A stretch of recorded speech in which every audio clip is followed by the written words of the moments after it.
Hello, dear friends, and welcome to Alatra TV Ireland. Today we are going to meet a very interesting person who will share her understanding of Creative Society. Creative Society is a global project of Alatra International Public Movement where volunteers from all over the world are conducting social service and interviewing people to get to know how they envision society, where everybody on earth is happy, where we all live as one big family, where people have everything they need and do what they really love and what benefits the entire society. My name is Pedro and my co-host name is Han. Han is going to explain us the theory we are testing in our broadcast. To you, Han. Hello, Pedro, and hello, everybody. Hello to our viewers. Yeah, I'm just going to talk a bit about what we're doing here. So we're testing the rule of 6 handshakes, and I'll just tell our viewers a couple of words about them. So this rule says that all people on Earth are connected through 5 or less people between each other. So we're all much closer than we think. And we're going to test this theory today, as we have been testing for a while in our live broadcast. And at the end of this live conversation, we are also ask our guest, Lilwen, to also nominate a person who she wants to have a next live conversation with. And with the help of you, our dear viewers, we hope to find that person very quickly. And we are gonna ask to share this video using two of our hashtags. It's hashtag Let Reunite and hashtag Create Society. Yes, And thank you. the word to you, Pedro, again. Thank you, Anne. So, dear viewers, I'm very happy to introduce our guest, Lilwen Selina Joynson, counselor, um, coach, business diversification coach. She is passionate about helping people globally. Hello, Lillian. Hi there. Hey, everyone. Hi, Pedro. Thank you so much for the invitation to join you today, this morning. Okay, thank you, Lillian, for joining us as well today. We are really appreciate for your time. Could you please tell us a little bit about yourself and what are you doing at the moment? Yes, totally. Yes. So what I do is something called equine assisted psychotherapy and coaching. So it means this is why you can see me in the frame here. I'm not in an office. This is my office here, out in the field. So it's a little bit different. So we're out here in a natural field in West Wales. This is where I'm based. This is where I'm from, although I work from different places. But yeah, essentially it's called equine assisted psychotherapy and coaching. Thank you very much for your introduction. And of course, we and all our viewers see these gorgeous horses on the background, and we're all very curious to ask you about what role do horses play in your life, and tell us a bit about how you work with them, how they help you in helping other people. Yeah, thank you. So I'm very honored to share with you really that this work that we do and how it works is a little bit tricky to describe, but actually being with the animals and being in the field with the horses is an experiential process as opposed to a conceptual process.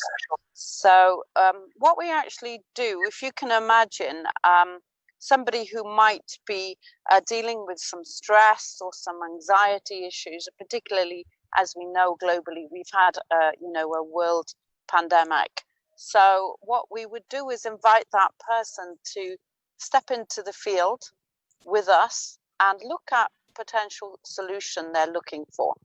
So what would it be like if they didn't have that feeling or symptom? And so that takes the person out of their sort of physical condition, emotional mind at that time, and invites them to look into the future when it's actually resolved or a different feeling is there. And sometimes people find that quite tricky to do. And they can only see the negative, and they're looping in their mind sometimes conversations that aren't appropriate or really helping them or serving them. Hence they go to an expert to find some help, or somebody who might be able to resolve their problem. So when we do that, they step into the field here with us, and I invite them before we step into the field to look at, what would a good solution look like? What would it look like for them individually and collectively if they live in an environment, and if they're at work or in a family situation? And then as they start to process and think about what they're looking for, there's an opportunity for them to unloop that conversation, that inner dialogue, to just sort of just have a little look in a different angle, if you like. So with the animals here, there's something that we do. So you're actually taking people often out of their familiar circumstances to an unfamiliar circumstance. So that's the first win, that's a real great thing. So you're moving your physical body into a different place. Secondly, you're here in a green field. Often, sometimes it's brown in the winter, right? But it's you're taking them out to a natural environment, which we know how the earth supports us and grounds us, and also the energy around us. We've got I don't know if you can see this up here, but we've got massive sky here, I know it's massive everywhere, but it's really prominent, the green, the color, the vibrancy, and the energy out in nature. So that's another win before we even introduce the horses. So then we invite the people to just be with the horses. And that means not riding them, not forcing them, not haltering them, not leading them, or doing anything that we conventionally are used to doing, which is, domesticating the horses into sort of to ride and for our use, if you like, our pleasure. So this is more about being with them. And then what automatically happens is horses make some movement, or the people make some movement.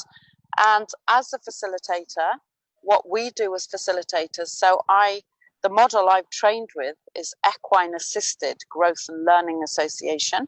And this particular model, we have two people in the field. So we have a mental health specialist, and we also have a horse specialist, which is called an equine specialist. And those two people observe what the horses are doing throughout the time that the people will be with the horses. So, for example, you might find someone, if they've come as a couple, for example, with what we're talking about, anxiety, maybe a bit of stress, a bit concern about going back to work or back to whatever they were doing because of whatever's going in their mind. So we would invite them to just hang out with the horses. And what we do, I'm going to just flip the camera around, so I'll share with you. So as I flip it around, I'm observing the horses now. So if there were two people here in this field, as I described, and this horse now has quickly stepped into the frame. Can you see? He's just stepped forward into my space there, and he's got his nose on my tummy. So what I'd be doing is not observing the people or even listening to the words they might be saying, but I'm checking out what the horses are doing. Like I observed that horse, this brown horse to the right, stepped forward. So I would share that observation with the people when I would check in with them. And sometimes it takes a little bit of time to process the people.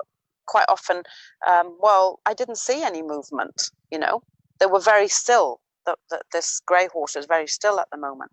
So maybe in their life, we'd be curious then, if the person used the word still, we'd pick up on that word still, and then invite them to tell us a bit more about stillness. And then they might talk about how still they've been in lockdown. They've not been moving. So we're externalizing the emotions through the horses. And this horse now has just reached over and touched my hand, and is opening and closing of the mouth.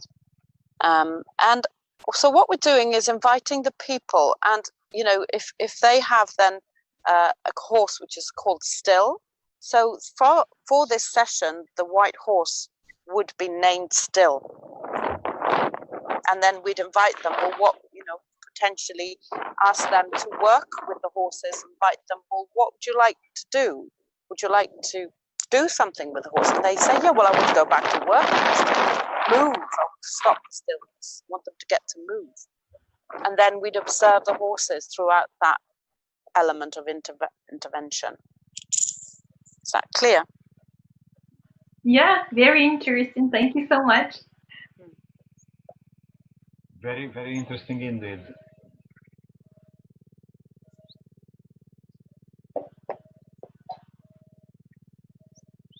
So, in that sense, Lilwen, you quite believe that horses got a big impact in people, or in people behaviors. Yes, I have. I've seen it over time. I've been born and brought up on a farm here in West Wales, in the United Kingdom, and you sort of, when you're born with something, it's like fish in water. You're not really aware of what you've got really until you're not in that water. So my experience is that when I myself stopped farming after a period of time with my family, and I went through an emotional, a bit of a breakdown would normally be called, but I would say it's a breakthrough. So I felt quite lonely and isolated when my children were developing and just about to leave home. And that was something I had never witnessed or experienced before. And when I went through that process, the sort of first point of contact, often you do, if there's something wrong, and I hadn't been familiar with many trips to the doctor in my life at all. So I went off to the general practitioner in my local town. And of course they immediately, suggest, it's probably hormonal, you're probably depressed, we need to get you some medication, some pharmaceutical medication. Of course we do. And I'm somebody who's been a farmer all my life, out with animals, working horses, working animals, with my family, and sort of not really into that world of medication or anything. So I go, yeah, of course, if that's what you think, and sort of take the expert's advice, I suppose, put it that way. And in that moment, I actually felt, that this will help me. But actually what it did was actually worsen the feelings I had, and actually got me to be irrational, very explosive in my actions, and it caused a lot of chaos and mayhem behind in my family. And I was totally confused. So as soon as I realized that I'd actually had some emotions that were blocked or stopped or unfelt, I then stopped taking the medication. But it took me some time. I then went off to study, because I really wanted to discover what had me change from being, running, doing what I was doing, very effective, enjoying my life, loving everything around me, what I was doing, to completely something happened that I wasn't familiar with. So I went off to study. So I went off to London. I took myself out of West Wales and went to London and studied a 3-year counselling degree. And really it was more about discovering the human mind and myself, and figuring out there must be something wrong with me. That was like a dialogue. And And I thought, I don't know if I'm going to do this counseling, but I'm going to do this course. It's going to take me somewhere. I don't know what it is. So off I went, and I hadn't got, I'd only had agricultural qualifications before then. And off I went to London and studied. And as soon as I got there, it was overwhelmed, but I was sort of, wow, curious, because I wasn't really, didn't feel I was academic. I was, I was a practical hands-on farmer. So I got in and I was there. And in the second year, I just really got it. I was reading, I was learning, and I just got, wow, what's been happening for me to be so well over the past 42 years? How have I coped with all the things that have happened in my life, including my mother going ill when I was 17, including many major things, losing my father, such and such. And I saw that the animals, the way of being on the farm and working in nature had actually supported me. And then I looked to see, well, how did it support me? Then I wanted to figure that out. And gradually, I went looking for a solution. How else could I have been helped when I was going through my breakdown? What could have people have accessed, which would have been natural, which would have been compassionate, empathic, and very self-developing processes, as opposed to somebody from the outside telling me what is wrong or not wrong with me, and it's a bit like the systems that we have had in place for generations where, we look for the boss or for the teacher for the answer, or for the priest, or someone outside of us. And then there I am in the second year in Roehampton University in a lecture theatre, feeling, wow, I've cracked it. I know now what's been happening. Of course, I had no real knowledge other than a thought. So then I went like a Jack Russell after a bone, or a ball or whatever. When they get so on it, I just went, right, I'm going to find and discover. So I tested and looked for something that was out already in the world, because I wanted masses of people to get this feeling. So I looked for 1, 2, 3, tried them, tested them, tried them, tested, ended up working and discovering that the Equine Assisted Growth and Learning Association had already got something really well in place that was working with because although I was at this point, away from my difficult emotion circumstances, I was doing counseling degree, I was having counseling myself, but there was still chaos in the background of my life. There was still unresolved situations. So I went hunting really to find how this works, this equine assisted work.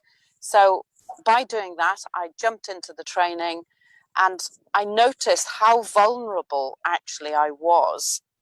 So I was really clear. It doesn't matter how I present. If I looked, my neighbors didn't realize I was ill, all of that, or I was not ill, but I was going through a transitional emotional change in my life. And I was trying to figure it out. And so it's not really an illness, so labeling it as an illness doesn't really make sense. It's more about its life transition. And so fast forward to training, I just discovered how magical this work was, because I needed to do the work on myself and experience it. And then after trialing and testing and trial and testing and seeing results with people, what it actually does, and do you want me to stop talking for a minute? Is there anything over there with you? Keep going. Oh, okay. Okay. As long as I've got to, I don't want to talk and then perhaps lose you in this conversation. So what I've discovered since is that, if you ask somebody to figure something out on an internal basis, and I can't think of a demonstration of that, but it's very tricky to go inside and find out for yourself resolve your solutions inside of you sometimes. But other people often can see what's missing. They can see, but that you can't always see yourself. So this is one of the reasons is where we project our conversation onto the horses in a creative way. We're using the frontal lobe of the brain, going to our creative, childlike state.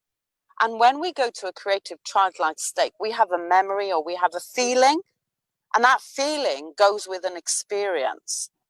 So when we then tap into those feelings, that's where the transformation is.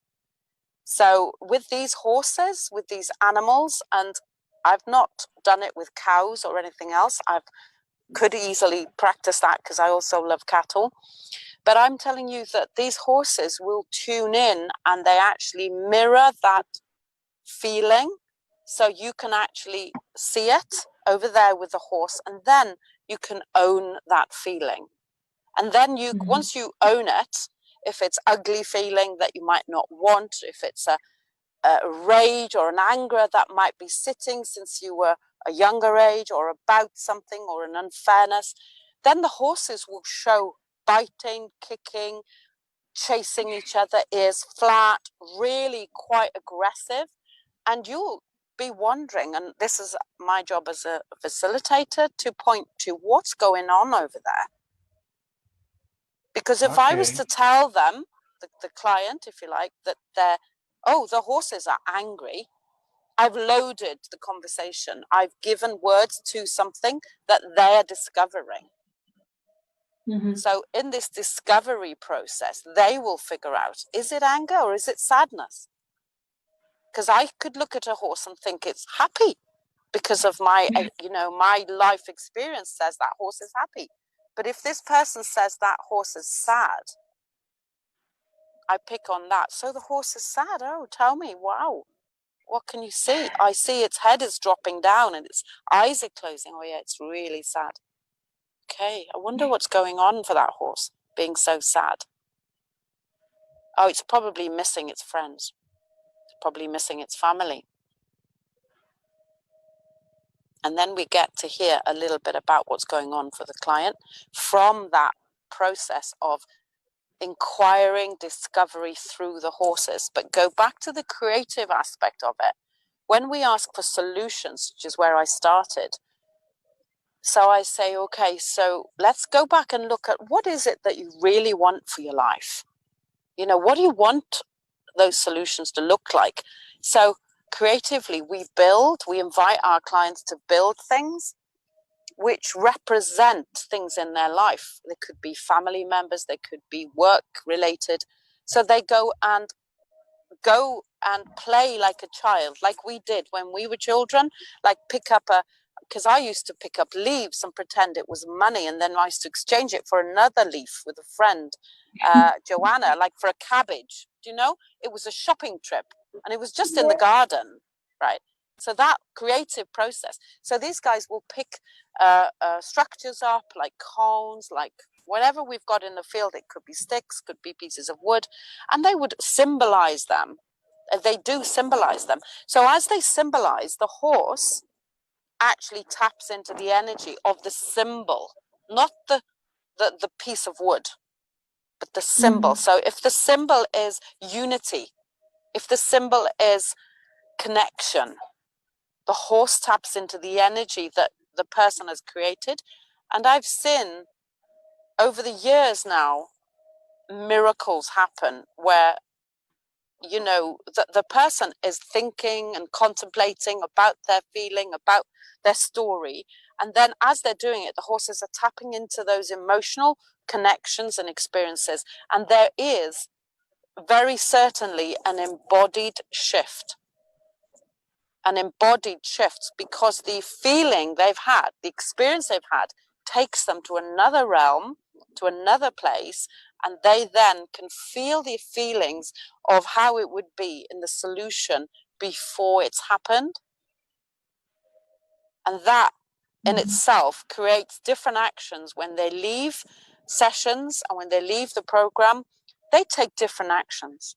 They may not know how it's happened, and they don't need to really know, but there's a trajectory for their life shifts. That's it. Is that clear for you?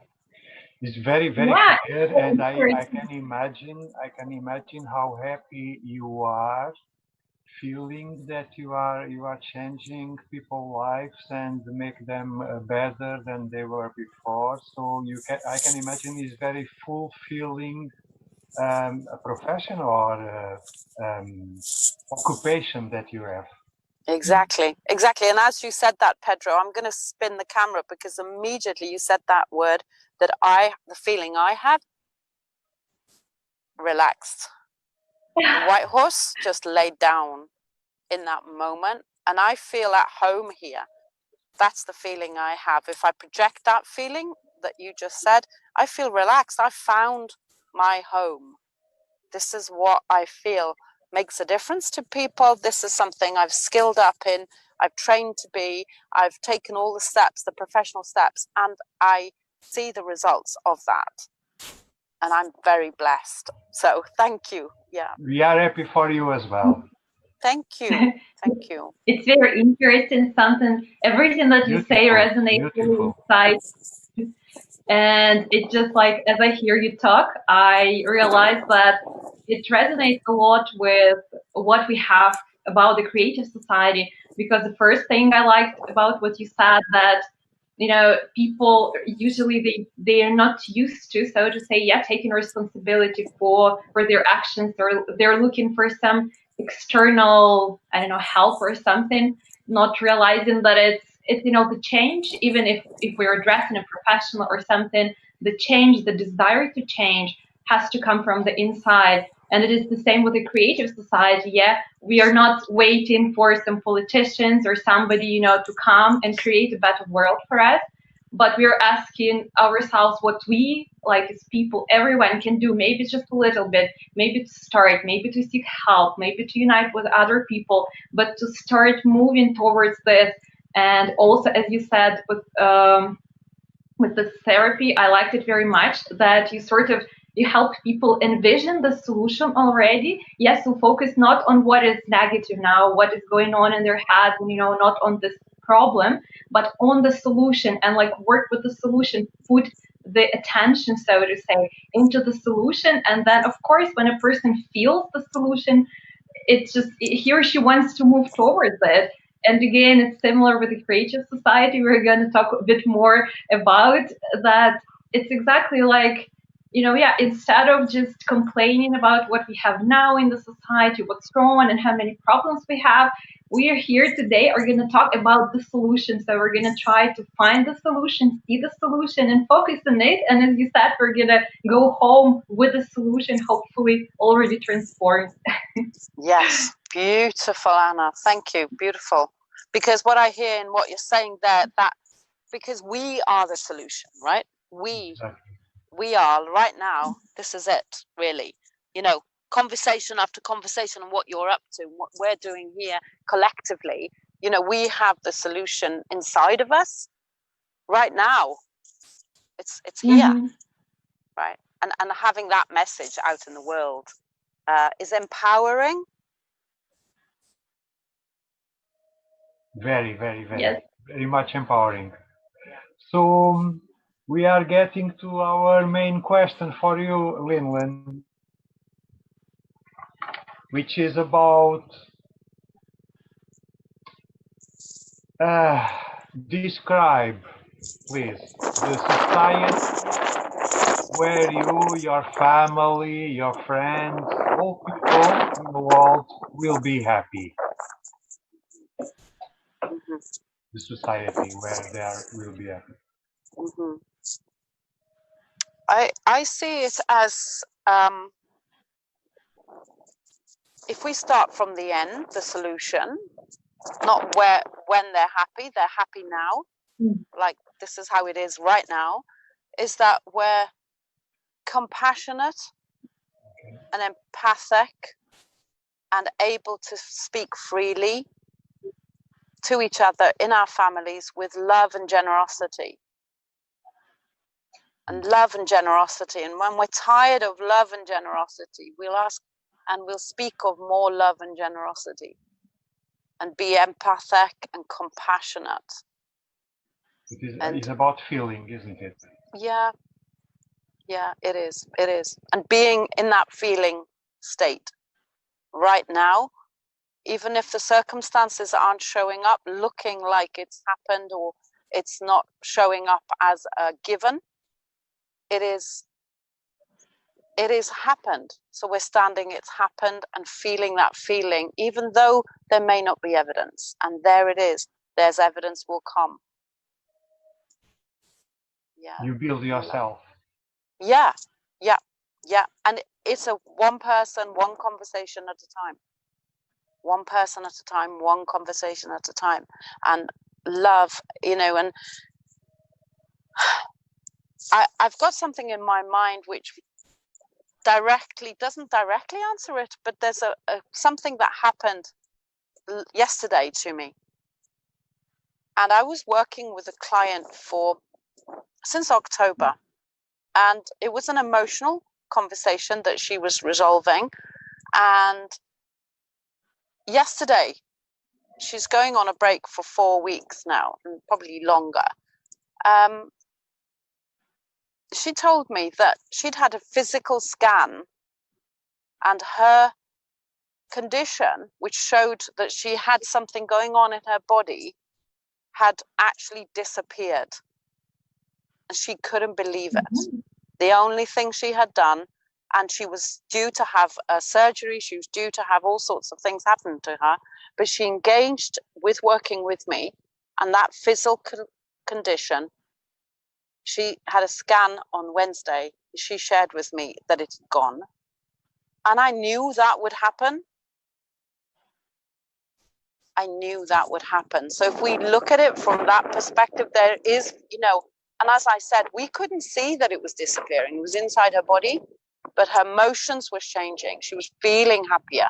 She was doing the practices of feeling the feelings of generosity and love and compassion and empathy all around her, and for herself mainly. So evidence is coming. It's as we speak. Very interesting, Lilwen, and is all about our process in this international public movement. Is all about that. Is all about inner change, personal change, and then all the world, all the environment around us will change as well. So all starts in you, and then will be just a paradise. But you need to get to that perception of your own responsibility. So you need to do your work, as your customer have done her work, and now she get over her illness. So it's about everybody doing that. And that is beautiful, because we can believe at this moment the world are changing, and we are very, very, very grateful for our movement and all the participants involved. And you are very great for people like you, Lilwen. They are doing outside this movement, but they are doing exactly the same job. Very, very, very, very, very, very, very fulfilling to realize that as well. Totally, yes. Thank you. Yes. Yeah, thank you. Okay. So I don't know if there is another question. Yeah, it's not even so much a question, but we've already touched a bit upon on the topic of creative society. And for our viewers, I want to, and for Lilwen, of course, as well, I want to talk a bit more about what exactly is creative society, and to introduce our viewers and Lilwen to the 8 foundations of creative society. They were published in the article that was named Foundations of the Creative Society and the Stages of its Construction on the website. So everyone who wants to learn more about it can go there and read them.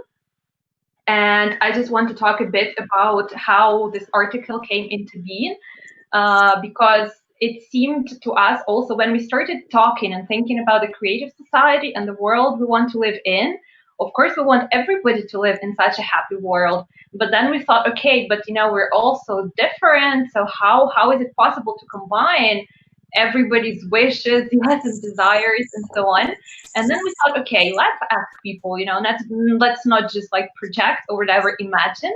And so first we organized social surveys all around the world in more than 114 countries around the world. And our volunteers were asking people exactly this question: what world do you want to live in? What is the perfect world for you? Yeah, what would make you happy? What kind of society, would make you happy, where you want your loved ones and kids to live? And what we found out after these surveys actually shocked us, because we realized that everybody wants the same thing. So it's not that we all want, like, there are 8 billion people and they want 8 billion things, but it's actually that we have common values, all of us. We may say them in different words, based on our experience or life background or whatever, but actually these values are common for all of us, and all people, they want the same thing. And exactly analyzing these same things, exactly, they are the 8 foundations that came to be in this article. And I will read them out to you. And then we can talk about one of them, which I think is very close, very related to what you, Lilwen, do. And so the foundations, I ask our technical support to put them on the screen. Okay, I just see them, so I was going to read them from here. So it's human life, human freedom, human safety, transparency and openness of information for all, the creative ideology, development of personality, justice and equality, and self-governing society. And I want to ask Lilwen about the 6th foundation, which is the development of personality. And here, we don't mean just the development like of some mental abilities, some schooling or something. It's more, it's very broad concept, so to say, all-encompassing concept.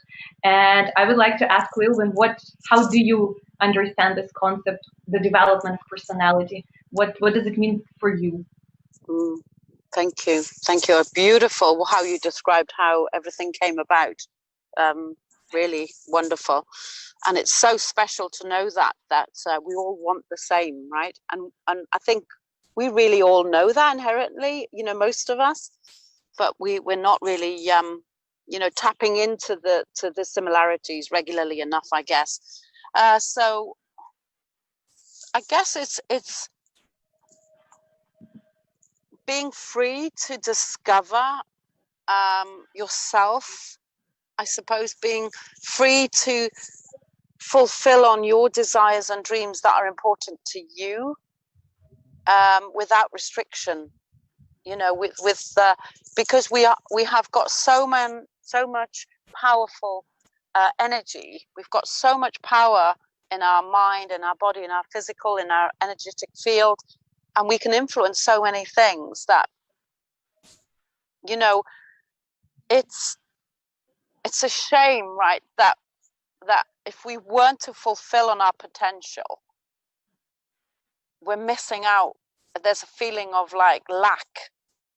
So doing the personal development work really gives you a sense of satisfaction, a sense of wholeness, and a sense of you can deal with anything, and you take out the drama and the story out of it, and you actually live your life feeling those feelings on a day-to-day basis, as opposed to a wish. So as soon as you do that internal work, the world around you changes, because we are all energetic fields. So if I'm happy and I'm smiling and I'm grounded and I'm relaxed, contented, you will feel that. You will, and we know people who feel like that, right? And we're drawn to them, like gurus. We want to hang out with them because the energetic field there is so strong. And you called it, it's like a magnet. Pedro mentioned it earlier in the energetic field. And I just get that. Why would we not want to do that? Living with suffering and pain is a choice, but we're not really we haven't as yet developed the systems, if you like, or undeveloped the systems, perhaps would be a better way to put it, is to unlock the potential of the human as opposed to steering it in a way that doesn't work. And this, what you talked about, you're not going to the government to start creative society. I'm not going to the government to talk about equine. I had a first referral from the National Health Service, which is phenomenal for me. First one this year. That lady took 2 years to get that referral for her family because they were looking just at personal development. They weren't looking at personal development. They were looking at this child has got a condition and he's wrong and something wrong. What can we do to fix him? How can we fix this child? But actually what they weren't seeing, from my perspective, is that the family have some work to do to resolve work. Because that child is in a unit, it's in a system, it's in a family. So we need to spend that time supporting the other family members, the other brother, the other family, the mother, the father, the communication inside of the family energy, so that they can deal with this condition, which is very, very difficult, without asking other experts to figure this out for them, improving the language of communication and the love language that we have for each other. As soon as we do that, everything changes. And it's miracles happen. I've seen them. I've witnessed them. I've been part of that process of miracles happen. Yeah, and can you imagine if it's the same situation in the whole society? Yeah, even if you have some problems or some troubles, or you have hard times, keeping things out of your mind, being not in your thoughts all the time. But if you're surrounded, by the whole society like that, even like a couple of people we all know in our lives, as you said, that are calm, that are grounded, they already make us feel better. Just you don't even need to talk to people, and like get some information from them, but just this feeling of being near them already changes something in you too. And imagine, if it's the whole society, people are just gonna be, happy all the time. It's just gonna be nothing but happiness. That's right. We're gonna multiply each other's happiness. Yeah. It's infectious, right? It's infectious. Yeah. So tuning in to this TV, tuning into this station, right? Not and one of the other, I can't remember the person who designed the quote, but there was a quote, and I've heard it and I haven't memorized it now, but it's like, we change, we don't wait for change, but we are the change, so we create the change. So, they can't, if they don't have the conscious awareness to change, let's not make them wrong and kill them off. Let's just change over here, change what we know, what we can change over here ourselves, and create that movement, that momentum. And then we change something, and then boom, people are going to go, I'd rather be in that party. I want to have fun. Of course, and it's like with personal example that we show them, like you share your life story, and it shows people that they can do the same. They don't need some medication or whatever, some complicated schemes to get better. When they see a person went through this and came as a, victorious and is feeling better than ever, they think, okay, I can do it too. And it's the same with one person, just sharing the happiness and just showing, you can be happy whatever you're doing. And the same in the frame of the whole society. We're just sharing, yes, we can change the society. Yes, maybe our steps are looking like they're small for now or something, but we are taking the steps. We are already being an example that, hey, you can be complaining about everything and like waiting for somebody to come and make you happy. Or you can join us and just it's this feeling. Also, you describe this feeling that you're changing the world, at least a little bit, at least one tiny step at a time. At least when you're, when you don't pick the negative thought, but you pick the positive one, when you share something positive with one person, maybe tiny steps, but just this feeling that you are actually impacting the world in a good way, in a better way, but that you're contributing something good. It's wonderful. Totally. Is about. I just want to say that is about self-decision, believing in yourself, and realizing that only you can change yourself, because nothing external has the potential as you have inside you already. So you are the power in reality. So if you are thirsty, only you can drink a glass of water. Nobody can drink that glass of water for you. It's true. So yeah, we are getting there. Everybody is realizing that something must to change, and we are doing our job personally as a movement. More people is coming in. Lilwen and some other beautiful people around the world, they are doing a very, very beautiful job as well. But in this moment, it's very important that we unify all the good people, unifying in one common platform where we can work together to develop more this concept. Because if you look carefully, some people in the world, they don't have access to this knowledge. They don't know. That is not their fault. They just don't know. So we need to be able, as the people who knows already, and we can do something about that, is our duty to help them to know, to let them to know. You see, Dylan. So it's very important we pass this message. And there is a massive, massive team doing a great job at the moment already. So Alatra Unites is one of that teams. So we just hope for every good people in the world join to help the others. Because in the end of the day, all we want is love. And love means giving, is not just receiving.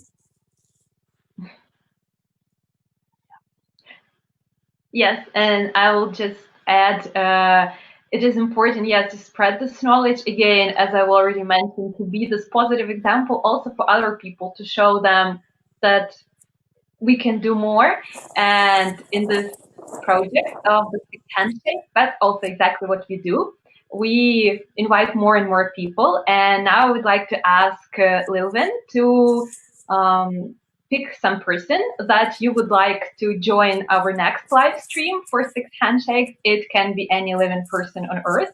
And our viewers, we will then ask our dear viewers to share this video, again, using the hashtags Alatra Unite and Creative Society. And we will try together to find this person so we can have next live stream all together. So, Lilwen, which person would you like to pick? Wow, we are very happy to talk with every people in the world, every good people, and the people who want to help. Yeah, wonderful. Lilwen, very, very, very thank you for you. Was great. Dear viewers, please share this video using hashtag Creative Society and hashtag Alatra Unite. You can see now them on the screen, so we will see how, so we reach some more people around the world. And thank you very much. Thank you for your time. You're welcome. You're welcome. Take care of those beautiful horses. Yes. Yeah, because they are doing a beautiful job already as well. They are. So they need to be very well cared of. That's right. And you know that better than us. Right. That's right. Yeah, yeah, so yeah. Thank you for joining us. You're welcome. You're welcome. Shall I share with you, Pedro, the name? Yes, of course. Sorry, probably connection. Yeah. Deborah Curtis. She's she's done some work with me recently, and she's very, very beautiful human being and supporting a lot of people. Deborah Curtis, and she's actually practices under the name Wild Vibrant Yogi. Okay. Mm-hmm. Oh. Yeah.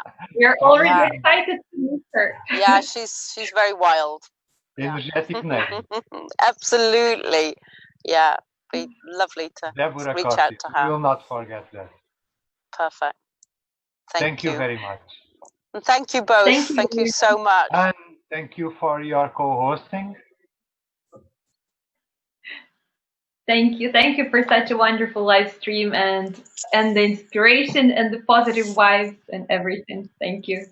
Thank you. It was lovely. Thank you very much.